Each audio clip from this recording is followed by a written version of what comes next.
Hey everyone, it's Mercy from Bible Tea with Mercy. Today is day 12 of the 90-day Bible reading challenge. Today we are going to be reading Deuteronomy chapters 11 to 26. Chapter 11. You must love the Lord your God and always obey his requirements, decrees, regulations, and commands. Keep in mind that I am not talking now to your children, who have never experienced the discipline of the Lord your God or seen his greatness and his strong hand and powerful arm. They didn't see the miraculous signs and wonders he performed in Egypt against Pharaoh and all his land. They didn't see what the Lord did to the armies of Egypt, to their horses and chariots, how he drowned them in the Red Sea as they were chasing you. He destroyed them, and they have not recovered to this very day.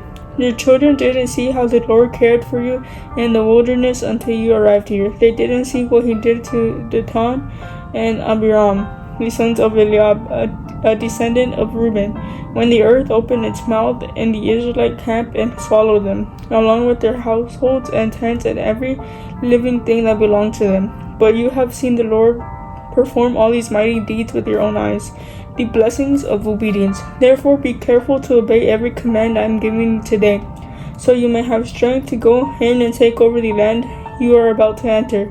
If you obey, you will enjoy a long life in the land of the Lord, in the land the Lord swore to give your ancestors and to you, their descendants, and a land flowing with milk and honey. For the land you are about to enter and take over is not like the land of Egypt from which you came, where you planted your seed and made irrigation ditches with your foot, as in a vegetable garden. Rather, the land you will soon take over is a land of hills and valleys with plenty of rain, a land that the Lord your God cares for. He watches over it through each season of the year. If you carefully obey the commands I am giving you today, and if you love the Lord your God and serve him with all your heart and soul, then he will send the rains in their proper seasons, the early and late rains, so you can bring in your harvest of grain, new wine, and olive oil. He will give you lush pasture land for your livestock, and you yourselves will have all you want to eat. But be careful. Don't let your heart be deceived so that you turn away from the Lord and serve and worship other gods. If you do, the Lord's anger will turn against you. He will shut up the sky and hold back the rain, and the ground will fail to produce its harvest. Then you will quickly die in that good land the Lord is giving you. So commit yourselves wholeheartedly to these words of mine. Tie them to your hands and wear them on your forehead as reminders. Teach them to your children. Talk about them when you are at home and when you are on the road, when you are going to bed and when you are getting up. Write them on the doorpost of your house and on your gates, so that as long as the sky remains above the earth, you and your children may flourish in the land the Lord swore to give your ancestors. Be careful to obey all these commands I am giving you. Show love to the Lord your God by walking in his ways and holding tightly to him. Then the Lord will drive out all the nations ahead of you, though they are much greater and stronger than you, and you will take over their land wherever you set foot. That land will be yours. Your frontiers will stretch from the wilderness in the south to Lebanon in the north, and from the Euphrates River in the east of the Mediterranean Sea in the west. No one will be able to stand against you, for the Lord your God will cause the people to fear and dread you, as he promised, wherever you go in the whole land. Look, today I am giving you the choice between a blessing and a curse. You will be blessed if you obey the commands of the Lord your God that I am giving you today, but you will be cursed if you reject the commands of the Lord your God and turn away from him and worship gods you have not known before. When the Lord your God brings you into the land and helps you take possession of it, you must pronounce the blessings at Mount Gerizim and the curse at Mount Ebal. These two mountains are west of the Jordan River in the land of the Canaanites, who live in the Jordan Valley, near the town of Gilgal, not far from the oaks of Moreh. For you are about to cross the Jordan River to take over the land the Lord your God is giving you. When you take that land and are living in it, you must be careful to obey all the decrees and regulations I am giving you today. Chapter 12. The Lord's chosen place for worship. These are the decrees and regulations you must be careful to obey when you live in the land that the Lord, the God of your ancestors, is giving you. You must obey them as long as you live. When you drive out the nations that live there. You must destroy all the places where they worship their gods, high on the mountains, up on the hills, and under every green tree. Break down their altars and smash their sacred pillars. Burn their Asherah poles and cut down their carved idols. Completely erase the names of their gods. Do not worship the Lord your God in the way these pagan peoples worship their gods. Rather, you must seek the Lord your God at the place of worship He himself will choose from among all the tribes, the place where his name will be honored. There you will bring your burnt offerings, your sacrifices, your tithes, your sacred offerings, your offerings to fulfill a vow, your voluntary offerings, and your offerings of the firstborn animals of your herds and flocks. There you and your families will feast in the presence of the Lord your God, and you will rejoice in all you have accomplished because the Lord your God has blessed you. Your pattern of worship will change. Today all of you are doing as you please, because you have not yet arrived at the place of rest, the land that the Lord your God is giving you as your special possession. But you will soon cross the Jordan River and live in the land the Lord your God is giving you. When he gives you the rest from all your enemies and you are living safely in the land, you must bring everything I command you: your burnt offerings, your sacrifices, your tithes, your sacred offerings, and your offerings to fulfill a vow, to the designated place of worship, the place the Lord your God chooses for his name to be honored. You must celebrate there in the presence of the Lord your God with your sons and daughters and all your servants, and remember to include the Levites who live in your towns, for they will receive no allotment of land among you. Be careful not to sacrifice your burnt offerings just anywhere you like. You may do so only at the place the Lord will choose within one of your tribal territories. There you must offer your burnt offerings and do everything I command you. But you may butcher your animals and eat their meat in any town whenever you want. You may freely eat the animals with which the Lord your God blesses you. All of you, whether ceremonially clean or unclean, may eat the meat, just as you now eat gazelle and deer. But you must not consume the blood. You must pour it out on the ground like water. But you may not eat your offerings in your hometown, neither the tithe of your grain and new wine and olive oil, nor the firstborn of your flocks and herds, nor any offering to fulfill a vow, nor your voluntary offerings, nor your sacred offerings. You must eat these in the presence of the Lord your God at the place he will choose.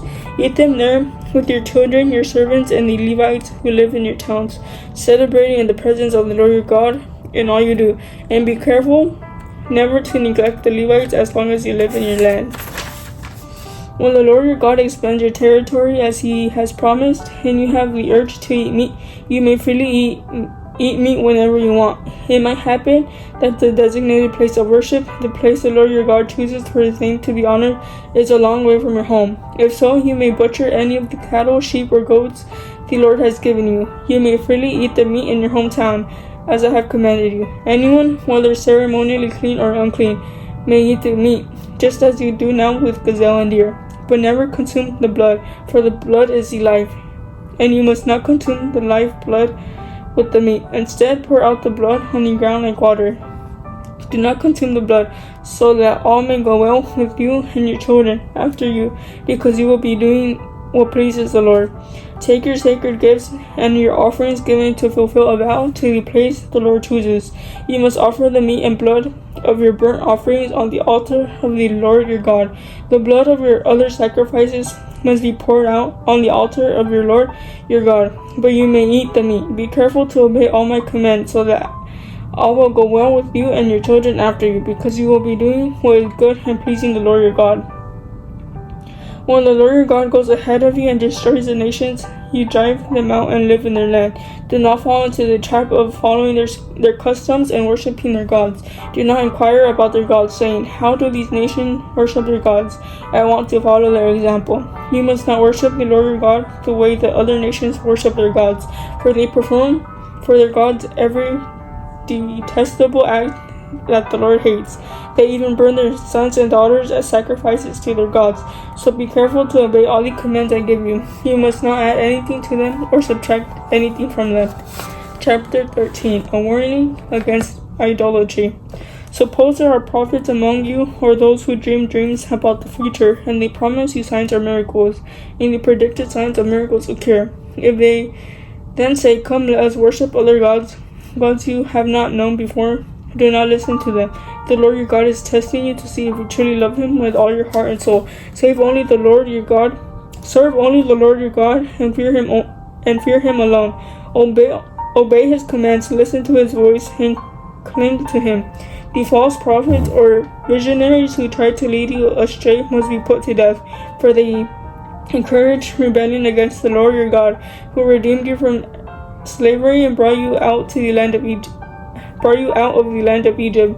Since they tried to lead you astray from the way the Lord your God commanded you to live, you must put them to death. In this way you will purge the evil from among you.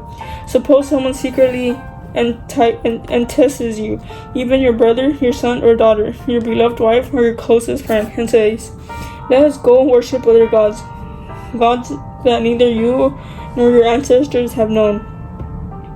They might suggest that you worship the gods of peoples who live nearby or who come from the ends of the earth, but do not give in or listen. Have no pity and do not spare or protect them. You must put them to death. Strike the first blow yourself, and then all the people must join in. Stone the guilty ones to death because they have tried to draw you away from the Lord your God, who rescued you from the land of Egypt, the place of slavery.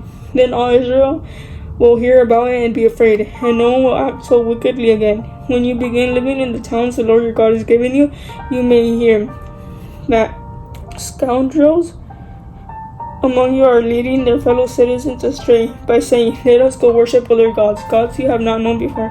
In such cases, you must examine the facts carefully. If you find that the report is true and such a detestable act has been committed among you, you must attack that town and completely destroy all its inhabitants as well as all the livestock. Then you must pile all the plunder in the middle of the open square and burn it. Burn the entire town as a burnt offering to the Lord your God. That town must remain a ruin forever. It may never be rebuilt. Keep none of the plunder that has been set apart for destruction. Then the Lord will turn from His fierce anger and be merciful to you. He will have compassion on you and make you a large nation, just as He swore to your ancestors. The Lord your God will be merciful only if you listen to His voice and keep all His commands that I am giving you today, doing what pleases Him. Chapter 14. Ceremonially clean and unclean animals. Since you are the people of the Lord your God, never cut yourselves or shave the hair above your foreheads in mourning for the dead. You have been set apart as holy to the Lord your God, and He has chosen you from all the nations of the earth to be His own special treasure. You must not eat any detestable animals that are ceremonially unclean. These are the animals you may eat: the ox, the sheep, the goat, the deer, the gazelle, the roe deer, the wild goat, the addax, the antelope, and the mountain sheep.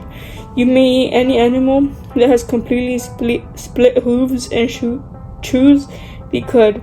But if the animal doesn't have both, it may not be eaten. So you may not eat the camel, the hare, or the hyrax. They chew the cud but do not have split hooves, so they are ceremonially unclean for you. And you may not eat the pig. It has split hooves but does not chew the cud, so it is ceremonially unclean for you. You may not eat the meat of these animals or even touch their carcasses. Of all the marine animals, you may eat whatever has both fins and scales. You may not, however, eat marine animals that do not have both fins and scales. They are ceremonially unclean for you. You may eat any bird that is ceremonially clean. These are the birds you may not eat: the griffin vulture, the bearded vulture, the black vulture, the kite, the falcon, buzzards of all kinds, ravens of all kinds, the eagle, owl, the short-eared owl, the seagull, hawks of all kinds, the little owl, the great owl, the barn owl, the desert owl, the Egyptian vulture, the cormorant, the stork, herons of all kinds, the hoopoe, and the bat. All winged insects that walk along the ground are ceremonially unclean for you and may not be eaten, but you may eat any winged bird or insect that is ceremonially clean. You must not eat anything that has died at a natural death. You may give it to a foreigner living in your town, or you may sell it to a stranger, but do not eat it yourselves, for you are set apart as holy to the Lord your God. You must not cook a young goat in its mother's milk. The giving of tithes. You must set aside a tithe of your crops, 1/10 of all the crops you harvest each year. Bring this tithe to the designated place of worship, the place the Lord your God chooses for his name to be honored, and eat there in his presence. This applies to your tithes of grain, new wine, olive oil, and the firstborn males of your flocks and herds. Doing this will teach you always to fear the Lord your God. Now when the Lord your God blesses you with a good harvest, the place of worship he chooses for his name to be honored might be too far for you to bring the tithe. If so, you may sell the tithe portion of your crops and herds, put the money in a pouch, and go to the place the Lord your God has chosen. When you arrive, you may use the money to buy any kind of food you want: cattle, sheep, goats, wine, or other alcoholic drink. Then feast there in the presence of the Lord your God, and celebrate with your household. And do not neglect the Levites in your town, for they will receive no allotment of land among you. At the end of every third year, bring the entire tithe of the year's harvest and store it in the nearest town. Give it to the Levites, who will receive no allotment of land among you, as well as the foreigners living among you, the orphans and the widows in your town, so they can eat and be satisfied. Then the Lord your God will bless you in all your work. Chapter 15. Release for debtors.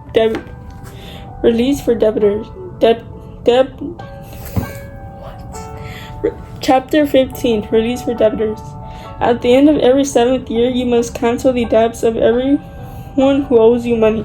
This is how it must be done. Everyone must cancel the loans they have made for their fellow Israelites. They must not demand payment from their neighbors or relatives, for the Lord's time of release has arrived. This release from debt, however, applies only to your fellow Israelites, not the foreigners living among you. There should be no poor among you, for the Lord your God will greatly bless you in the land he is giving you as a special possession. You will receive his blessing if you are careful to obey all the commands of the Lord your God that I am giving you today.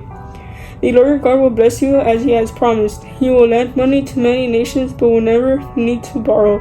You will rule many nations, but they will not rule over you.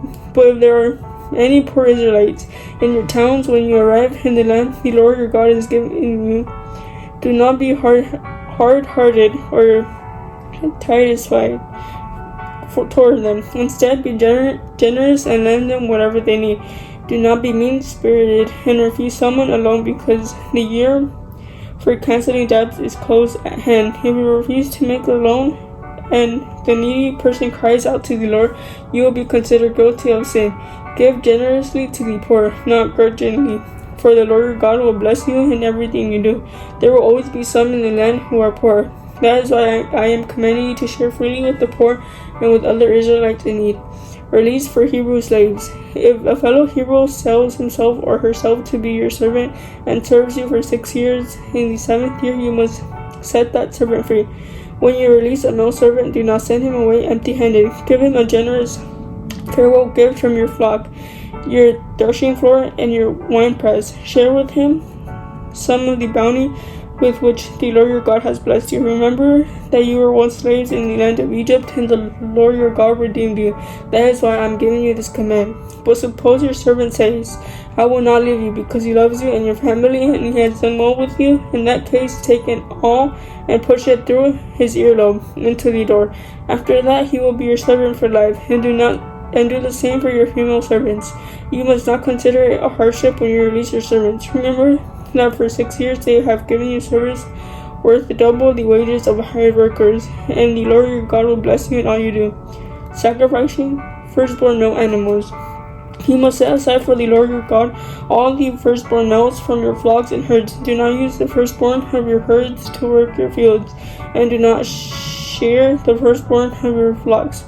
Instead, you and your family must eat these animals in the presence of the Lord your God each year at the place he chooses.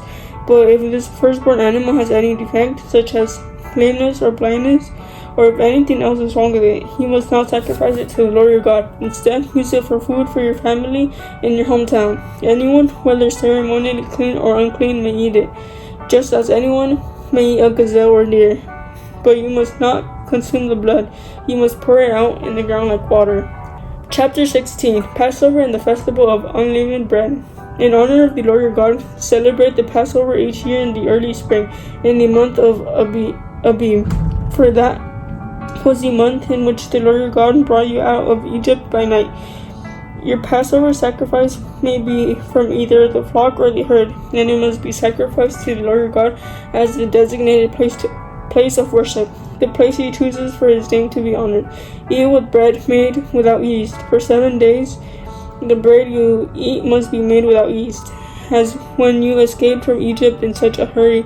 Eat this bread and the bread of suffering, so that as long as you live, you will remember the day you departed from Egypt. Let no yeast be found in any house throughout your land for those 7 days. And when you sacrifice the Passover lamb on the evening of the first day, do not let any of the meat remain until the next morning. You may not sacrifice the Passover in just any of the towns that the Lord your God is giving you. You must offer it only at the designated place of worship, the place the Lord your God chooses for his name to be honored. Sacrifice it there in the evening as the sun goes down on the anniversary of your exodus from Egypt. Roast the lamb and eat it in the place the Lord your God chooses. Then you may go back to your tents the next morning. For the next 6 days you must not eat any bread made with yeast. On the 7th day proclaim another holy day in honor of the Lord your God, and no work may be done on that day. The Festival of Harvest. Count off 7 weeks from when you first begin to cut the grain at the time of the harvest. Then celebrate the Festival of Harvest to honor the Lord your God. Bring him a voluntary offering in proportion to the blessings you have received from him. This is a time to celebrate before the Lord your God as the designated place of worship he will choose for his name to be honored. Celebrate with your sons and daughters, your male and female servants, the Levites from your towns, and the foreigners, orphans, and widows who live among you. Remember that you were once slaves in Egypt, so be careful to obey all these decrees. The Festival of Shelters. You must observe the Festival of Shelters for 7 days at the end of the harvest season, after the grain has been threshed and the grapes have been pressed. This festival will be a happy time for celebrating with your sons and daughters, your male and female servants, and the Levites, foreigners, orphans, and widows from your towns. For 7 days you must celebrate orphans and widows. For 7 days you must celebrate this festival to honor the Lord your God at the place he chooses. For it is he who blesses you with bountiful harvest and gives you success in all your work. This festival will be a time of great joy for all. Each year, every man in Israel must celebrate these 3 festivals: the Festival of Unleavened Bread, the Festival of Harvest, and the Festival of Shelters. On each of these occasions, all men must appear before the Lord your God at the place he chooses, but they must not appear before the Lord without a gift for him. All must give as they are able, according to the blessing given to them by the Lord your God. Justice for the people. Appoint judges and officials for yourselves from each of your tribes in all the towns that the Lord your God has given you. They must judge the people fairly. You must never twist justice or show partiality. Never accept a bribe for bribe. Blind the eyes of the wise and corrupt the decisions of the godly. Let true justice prevail, so you may live and occupy the land of the Lord your God has given you. You must never set up a wooden Asherah pole beside the altar built for the Lord your God, and never set up sacred pillars for worship, for the Lord your God hates them. Chapter 17. Never sacrifice sick or defective cattle, sheep, or goats to the Lord your God, for he detests such gifts. When you begin living in the towns the Lord your God is giving you, a man or woman among you might do evil in the sight of the Lord your God, and violate the covenant. For instance, they might serve other gods, or worship the sun, the moon, or any of the stars, the forces of heaven, which I have strictly forbidden. When you hear about it, investigate the matter thoroughly. If it is true that this detestable thing has been done in Israel, then the man or woman who has committed such an evil act must be taken to the gate of the town and stoned to death. But never put a person to death on the testimony of only one witness. There must always be 2 or 3 witnesses. The witnesses must throw the first stones, and then all the people may join in. In this way, he will purge the evil from among you. Suppose a case arises in a local court that is too hard for you to decide. For instance, whether someone is guilty of murder or only of manslaughter, or a difficult lawsuit, or a case involving different kinds of assault. Take such legal cases to the place the Lord your God will choose, and present them to the Levitical priest or the judge on duty at that time. They will hear the case and declare the verdict. You must carry out the verdict they announce and the sentence they prescribe at the place the Lord chooses. You must do exactly what they say after they have interpreted the law and declared their verdict. The sentence they impose must be fully executed. Do not modify it in any way. Anyone arrogant enough to reject the verdict of the judge or of the priest who represents the Lord your God must die. In this way you will purge the evil from Israel. Then everyone else will hear about it and be afraid to act so arrogantly. Guidelines for a king. You are about to enter the land the Lord your God is giving you. When you take it over and settle there, you may think, we should select a king to rule over us like the other nations around us. If this happens, be sure to select a king, be sure to select as king the man the Lord your God chooses. You must appoint a fellow Israelite. He may not be a foreigner. The king must not build up a large stable forces for himself or send his people to Egypt to buy horses. For the Lord has told him, he must never return to Egypt. The king must not take any wives for himself, because they will turn his heart away from the Lord. And he must not accumulate large amounts of wealth and silver and gold for himself. When he sits on the throne as king, he must copy for himself this body of instructions on a scroll in the presence of the Levitical priest. He must always keep the copy with him and read it daily as long as he lives. That way he will learn to fear the Lord his God by obeying all the terms of the instructions and decrees. This regular reading will prevent him from becoming proud and acting as if he is above his fellow citizens. It will also prevent him from turning away from these commands in the smallest way, and it will ensure that he and his descendants will reign for many generations in Israel. Chapter 18. Gifts for the priests and Levites. Remember that the Levitical priests, that is, the whole of the tribe of Levi, will receive no allotment of land among the other tribes in Israel.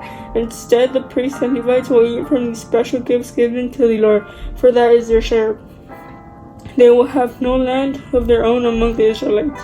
The Lord himself is their special possession, just as he promised them. These are the parts the priests may claim as their share from the cattle, sheep, and goats that the people bring as offerings: the shoulder, the cheeks, and the stomach. You must also give to the priest the first share of grain, the new wine, the olive oil, and the wool of shearing time. For the Lord your God chose the tribe of Levi out of all your tribes to minister in the Lord's name forever. Suppose a Levite chooses to move from his town in Israel, wherever he is living, to the place the Lord chooses for worship. He may minister there in the name of the Lord his God, just like all his fellow Levites who are serving the Lord there. He may eat his share of the sacrifices and offerings, even if he also receives support from his family. A call to holy living. When you enter the land the Lord your God is giving you, be very careful not to imitate the detestable customs of the nations living there. For example, never sacrifice your son or daughter as a burnt offering, and do not let your people practice fortune telling or use sorcery, or interpret omens, or engage in witchcraft, or cast spells, or function as mediums or physics, for call forth the spirits of the dead. Anyone who does these things is detestable to the Lord. It is because the other nations have done these detestable things that the Lord your God will drive them out ahead of you. But you must be blameless before the Lord your God. The nations you are about to display consult sorcerers and fortune tellers, but the Lord your God forbids you to do such things. True and false prophets.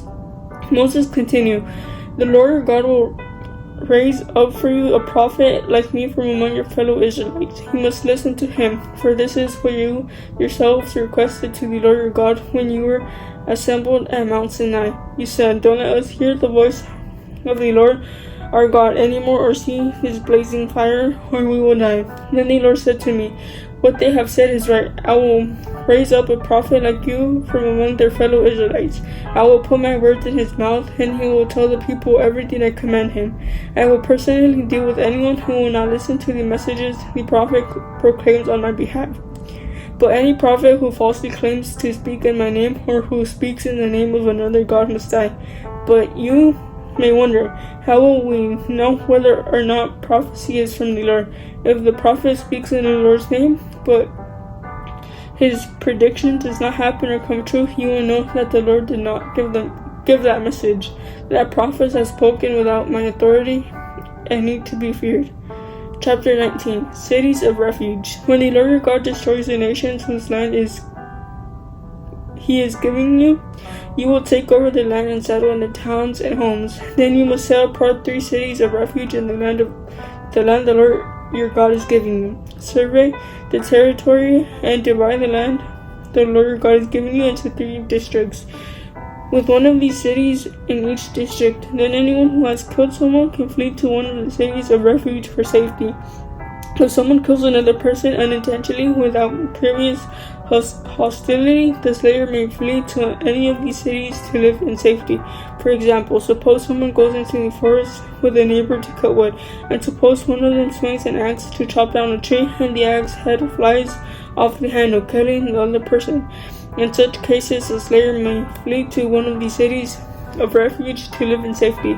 If the distance to the nearest city of refuge is too far, an enraged avenger might be able to chase down and kill the person who caused the death, then the slayer will die unfairly, since he had never shown hostility toward the person who died. That is why I am commanding you to set aside 3 cities of refuge. And if the Lord your God enlarges your territory as he swore to your ancestors and gives you all the land he promised them, you must designate 3 additional cities of refuge. He will give you this land if you are careful to obey all the commands I have given you, if you always love the Lord your God and walk in his ways. That way you will prevent the death of innocent people in the land the Lord your God is giving you as your special possession. You will not be held responsible for the death of innocent people, but suppose someone is hostile to our neighbor and deliberately ambushes and murders him, and then flees to one of these cities of refuge. In that case, the elders of the murderer's hometown must send agents to the city of refuge to bring him back and hand him over to the dead person's avenger to be put to death. Do not feel sorry for the murderer. Purge from Israel the guilt of murdering innocent people. Then all will go well with you. Concern for justice. When you arrive in the land the Lord your God is giving you as your special possession, you must never steal anyone's land by moving the boundary markers your ancestors set up to mark the property. You must not convict anyone of crime on the testimony of only one witness. The facts of the case must be established by the testimony of 2 or 3 witnesses. If a malicious witness comes forward and accuses someone of a crime, then both the accuser and accused must appear before the Lord by coming to the priests and judges in office at the time. The judges must investigate the case thoroughly. If the accuser has brought false charges against his fellow Israelite, he must impose on the accuser the sentence he intended for the other person. In this way, he will purge such evil from among you. Then the rest of the people will hear about it and be afraid to do such an evil thing. You must show no pity for the guilty. Your rule should be life for life, eye for eye, tooth for tooth, hand for hand, foot for foot. Chapter 21. Regulations concerning war.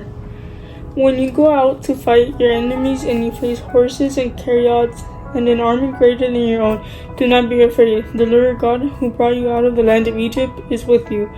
When you prepare for battle, the priest must come forward to speak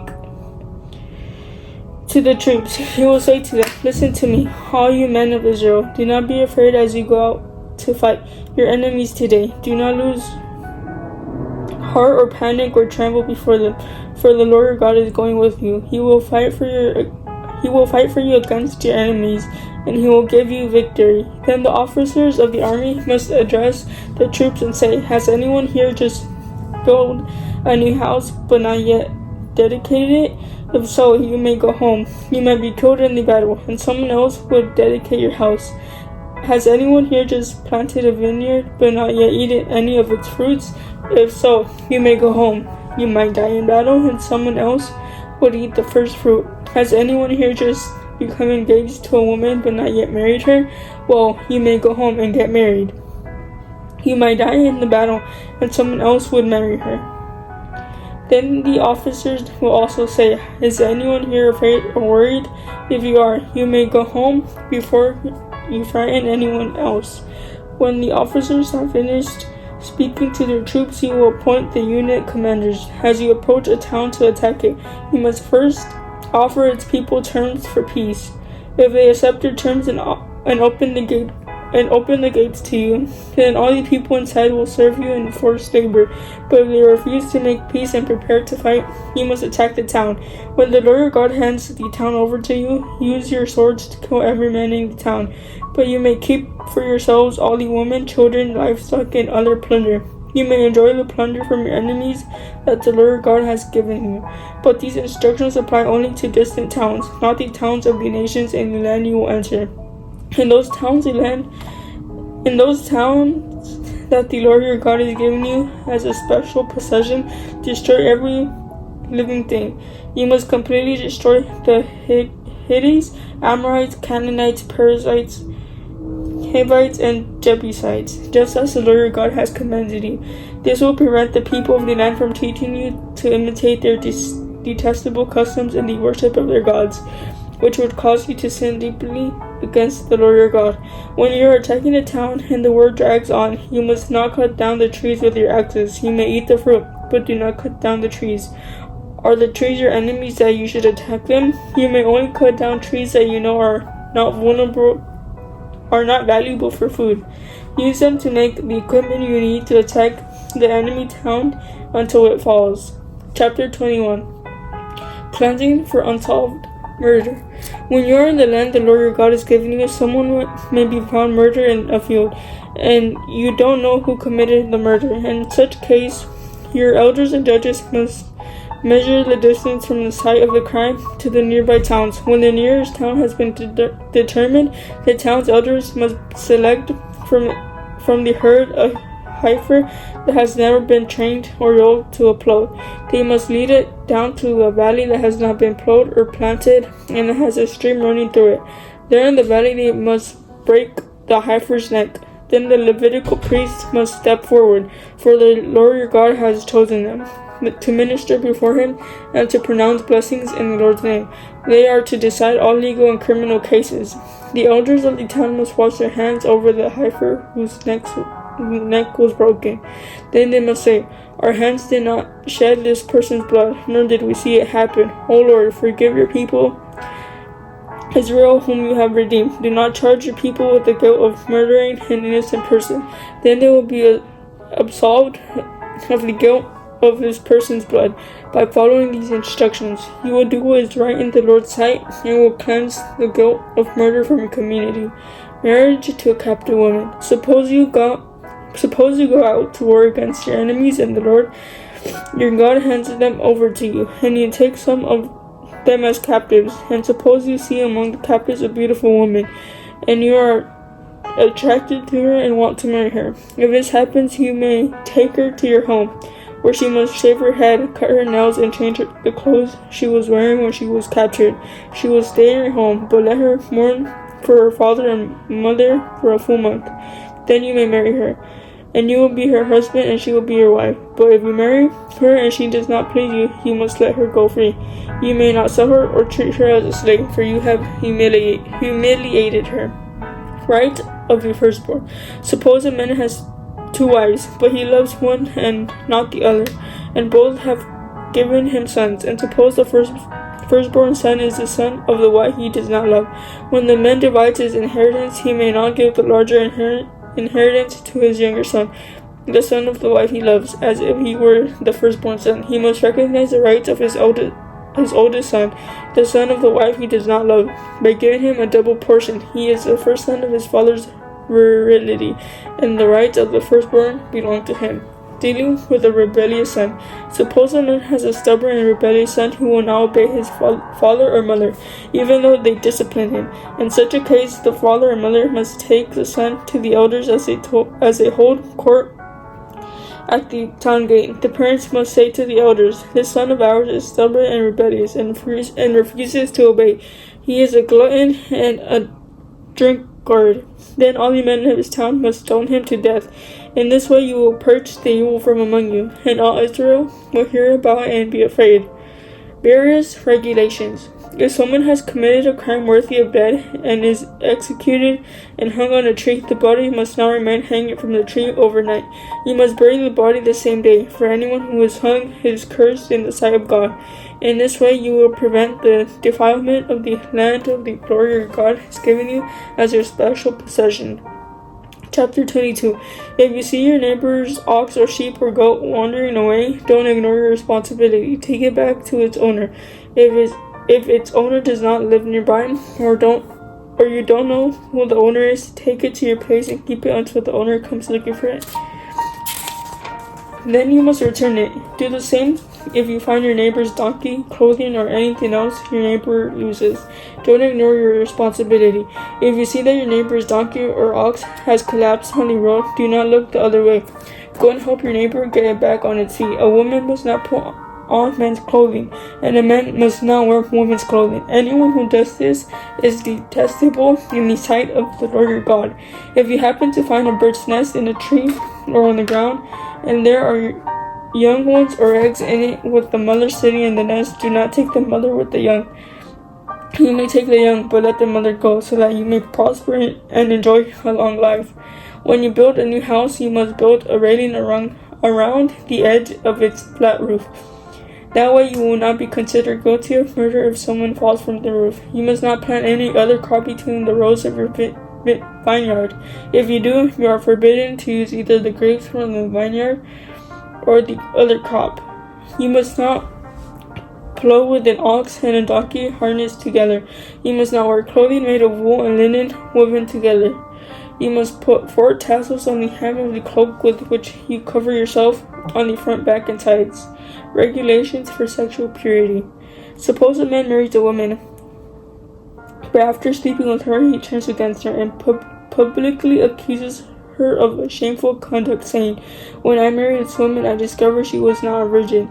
Then the woman's father and mother must bring the proof of her virginity to the elders as they hold court at the town gate. Her father must say to them, "I gave my daughter to this man to be his wife, and now he has turned against her. He has accused her of a shameful conduct, saying, 'I discovered that your daughter was not a virgin, but here is the proof of my daughter's virginity.'" Then they must spread her bedsheet before the elders.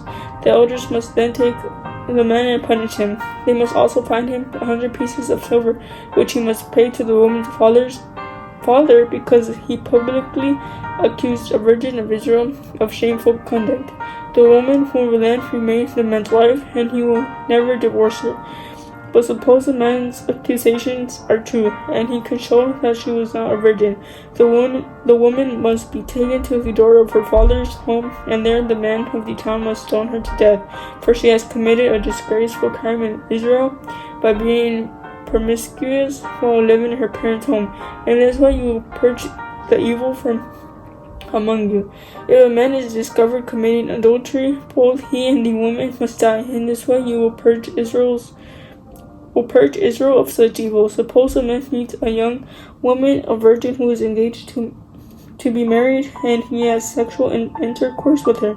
If this happens within a town, he must take both of them to the gates of that town and stone them to death. The woman is guilty because she did not scream for help.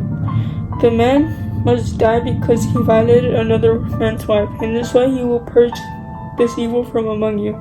But if the man meets the engaged woman out in the country and he rapes her, then only the man must die.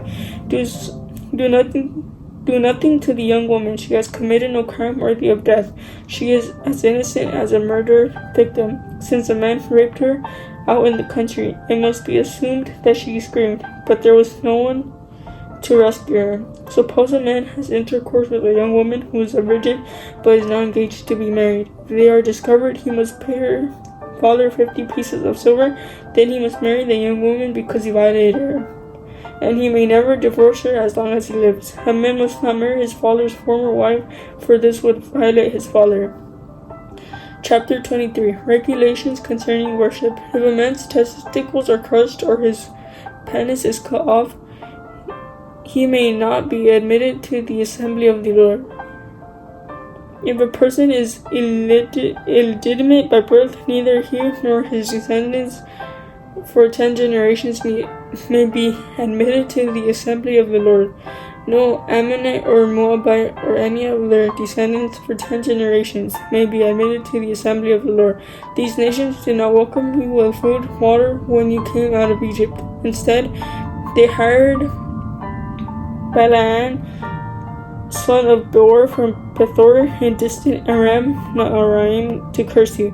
But the Lord your God refused to listen to Balaam. He turned the intended curse into a blessing because the Lord your God loves you. As long as you live, you must never promote the welfare and prosperity of the Ammonites or Moabites. Do not detest the Edomites or the Egyptians, because the Edomites are your relatives, and you lived as foreigners among the Egyptians. The third generation of Edomites and Egyptians may enter the assembly of the Lord. Miscellaneous regulations. When you go to war against your enemies, be sure to stay away from anything that is impure. Any man who becomes ceremonially defiled because of a nocturnal emission must leave the camp and stay away all night. Toward evening, he must bathe himself, and at sunset he may return to camp. You must have a designated area outside the camp where you can go to relieve yourself. Each of you must have a spade as part of your equipment. Whenever you relieve yourself, dig a hole with the spade and cover the excrement. The camp must be holy, for the Lord God moves around in your camp to protect you and to defeat your enemies. He must not see any shameful thing among you, or he will turn away from you. If slaves should escape from their masters and take refuge with you, you must not hand them over to their masters. Let them live among you in any town they choose, and do not oppress them. No Israelite, whether man or woman, may become a temple prostitute. When you are bringing an offering to fulfill a vow, you must not bring to the house of the Lord your God any offering from the earnings of a prostitute, whether a man or a woman, for both are detestable to the Lord your God. Do not charge interest on the loans he made to a fellow Israelite, whether you loan money or food or anything else. You may charge interest to foreigners, but you may not charge interest to Israelites, so that the Lord your God may bless you in everything you do in the land you are about to enter and occupy. When you make a vow to the Lord your God, be prompt in fulfilling whatever you promised him, for the Lord your God demands that you promptly fulfill all your vows, or you will be guilty of sin. However, it is not a sin to refrain from making a vow. But once you have voluntarily made a vow, be careful to fulfill your promise to the Lord your God. When you enter your neighbor's vineyard, you may eat your fill of grapes, but you must not carry any away in a basket. And when you enter your neighbor's field of grain, you may pluck the heads of grain with your hand, but you must not harvest it with a sickle. Chapter 24. Suppose a man marries a woman, but she does not please him. Having discovered something wrong with her, he writes a document of divorce, hands it to her, and sends her away from his house. When she leaves his house, she is free to marry another man. But if the second husband also turns against her, writes a document of divorce, hands it to her, and sends her away, or if he dies, the first husband may not marry her again, for she has been defiled. That would be detestable to the Lord. You must not bring guilt upon the land the Lord your God is giving you as a special possession. A newly married man must not be drafted into the army or be given any other official responsibilities. He must be free to spend 1 year at home, bringing happiness to the wife he has married. It is wrong to take a set of millstones or even just the upper millstone as security for a loan, for the owner uses it to make a living. If anyone kidnaps a fellow Israelite and treats him as a slave or sells him, the kidnapper must die. In this way, he will purge the evil from among you. In all cases involving serious skin diseases, be careful to follow the instructions of the Levitical priests. Obey all the commands I have given them. Remember what the Lord your God did to Miriam as you were coming from Egypt. If you lend anything to your neighbor, do not enter his house to pick up the item he is giving as security. You must wait outside while he goes in and brings it out to you. If your neighbor is poor and gives you his cloak as security for a loan, do not keep the cloak overnight. Return the cloak to its owner by sunset so he can stay warm through the night and bless you. And the Lord your God will count you as righteous. Never take advantage of poor and destitute laborers, whether they are fellow Israelites or foreigners living in your towns. You must pay them their wages each day before sunset because they are poor and are counting on it. If you don't, they might cry out to the Lord against you, and it would be counted against you as a sin. Parents must not be put to death for the sins of their children, nor children for the sins of their parents. Those deserving to die must be put to death for their own crimes. True justice must be given to foreigners living among you and to orphans, and you must never accept a widow's garment as security for her debt. Always remember that you were slaves in Egypt and that the Lord your God redeemed you from your slavery. That is why I have given you this command. When you are harvesting your crops and forget to bring in a bundle of grain from your field, don't go back to get it. Leave it for the foreigners, orphans, and widows. Then the Lord your God will bless you in all you do. Twice. Leave the remaining olives for the foreigners, orphans, and widows. When you gather the grapes in your vineyard, don't glean the vines after they are picked. Leave the remaining grapes for the foreigners, orphans, and widows. Remember that you were slaves in the land of Egypt. That is why I am giving you this command. Chapter 25. Suppose two people take a dispute to court, and the judges declare that one is right and the other is wrong. If the person in the wrong is sentenced to be flogged, the judge must command him to lie down and be beaten in his presence with a number of lashes appropriate to the crime, but never give more than 40 lashes. More than 40 lashes would publicly humiliate your neighbor. You must not muzzle an ox to keep it from eating, as it treats out the grain. If two brothers are living together on the same property and one of them dies without a son, his widow may not be married to anyone from outside the family. Instead, her husband's brothers should marry her and have intercourse with her to fulfill the duties of a brother-in-law. The first son she bears to him will be considered a son of the dead brothers, so that his name will not be forgotten in Israel. But if the man refuses to marry his brother's widow, she must go out the town gate and stay to the elders assembled there. My husband's brother refuses to preserve his brother's name in Israel. He refuses to fulfill the duties of a brother-in-law by marrying me. The elders of the town will then summon him and talk with him. If he still refuses and says, I don't want to marry her, the widow must walk over to him in the presence of the elders, pull his sandal from his foot, and spit in his face. Then she must declare, this is what happens to a man who refuses to provide his brother with children. Ever afterward in Israel, his family will be referred to as the family of the man whose sandal was pulled off. If two Israelite men get into a fight and the wife of one tries to rescue her husband by grabbing the testicle of the other man, you must cut off her hand. Show her no pity. You must use accurate scales when you weigh out merchandise, and you must use full and honest measures. Yes, always use honest weights and measures, so that you may enjoy a long life in the land your Lord your God has given you. All who cheat with dishonest ways and measures are detestable to the Lord your God. Never forget what the Amalekites did to you as you came from Egypt. They attacked you when you were exhausted and weary, and they struck down those who were straggling behind. They had no fear of God. Therefore, when the Lord your God has given you rest from all your enemies in the land he has given you as a special possession, you must destroy the Amalekites and erase their memory from under heaven. Never forget this. Chapter 26. Harvest offerings and tithes. When you enter the land the Lord your God has given you as a special possession, and you have conquered it and settled there, put some the some of the first produce from each crop you harvest into a basket and bring it to the designated place of worship, the place the Lord your God chooses for his name to be honored. Go to the priest in charge at that time and say to him, with this gift I acknowledge to the Lord your God that I have entered the land he swore to our ancestors he will give us. The priest will then take the basket from your hand and set it before the altar of the Lord your God. You must then say in the presence of the Lord your God, my ancestor Jacob was a wandering Aramean who went to live as a foreigner in Egypt. His family arrived few in number, but in Egypt they became a large and mighty nation.